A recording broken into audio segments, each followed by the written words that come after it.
Hello dear friends, एक बार फिर से स्वागत है पौराणिक कथाओं में। हमारी जो आज की कथा है वो है गणेश चतुर्थी को क्यों नहीं करने चाहिए चंद्र दर्शन। तो चलिए आज की कहानी शुरू करते हैं।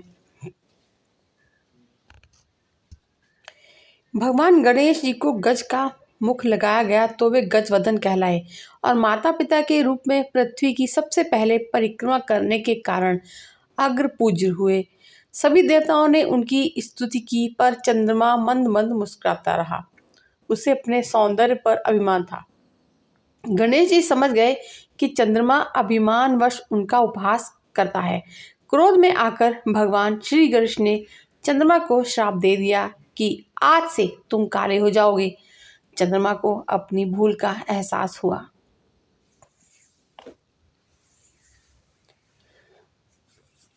उसने श्री गणेश जी से क्षमा मांगी तो गणेश जी ने कहा, सूर्य के प्रकाश को पाकर तुम एक दिन पूर्ण होगे, यानी पूर्ण प्रकाशीन होगे, लेकिन आज का यह दिन तुम्हें दंड के लिए हमेशा याद किया जाएगा। इस दिन को याद कर कोई अन्य व्यक्ति अपने सौंदर्य पर कभी अभिमान नहीं करेगा। जो व्यक्ति आज यानी भाद्रपद मास के शुक्ल पक्ष की चतुर्थी के दिन तुम्हारे दर्शन करेगा, उस पर झूठा आरोप लगेगा। इसलिए भाद्रपद माह की शुक्ल चतुर्थी को जो है चंद्र दर्शन नहीं किया जाता, ऐसी मान्यता है। ऐसी एक मान्यता और है जो भगवान श्री कृष्ण पर लगा था चोरी का आरोप।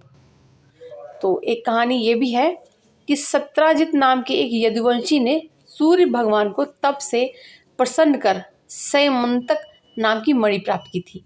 वह मणि प्रतिदिन स्वर्ण प्रदान करती थी।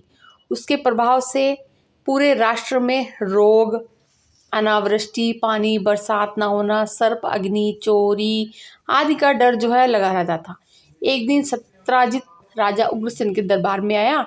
वहाँ श्री कृष्ण भी उपस्थित थे। श्री कृष्ण ने सोचा कि अगर अच्छा होता यह मणि अगर राजा उग्रसेन के पास होती।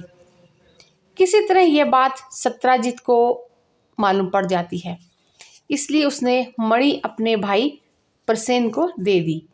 एक दिन प्रसेन जंगल गया। वहां सिंह ने उसे मार डाला। जब वह वापस नहीं लौटा तो लोगों ने यह आशंका उठाई कि श्री कृष्ण उस मणि को चाहते थे, इसलिए सत्राजित को मारकर उन्होंने ही वह मणि ले ली होगी। लेकिन मणि सिंह के मुंह में रह गई। जामवान ने शेर को मारकर मणि ले ली। जब श्री कृष्ण को यह मालूम पड़ा कि उन पर झूठा आरोप लग रहा है तो वे सच्चाई की तलाश में जंगल चले जाते हैं।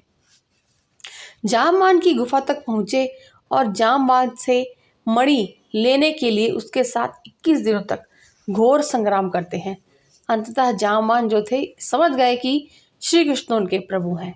त्रेता युग में श्री राम के रूप में वे उनके स्वामी थे। जामवान ने तब खुशी खुशी वह मणि श्री कृष्ण को लौटा दी थी तथा अपनी पुत्री जामवंती का विवाह श्री कृष्ण से करवा दिया था। श्री कृष्ण ने वह मणि सत्राजित को सौंप दी। सत्राजित ने भी खुश होकर अपनी पुत्री सत्यभामा का विवाह श्री कृष्ण के साथ कर दिया था। ऐसा माना जाता है कि इस प्रसंग को सुनने सुनाने से भाद्रपद मास की चतुर्थी को भूल से चंद्र दर्शन होने का दोष नहीं लगता है। तो फ्रेंड्स, ये थी हमारी आज की कहानी। कहानी कैसी लगी और कहानी सुनने के लिए आप सभी का बहुत बहुत शुक्रिया।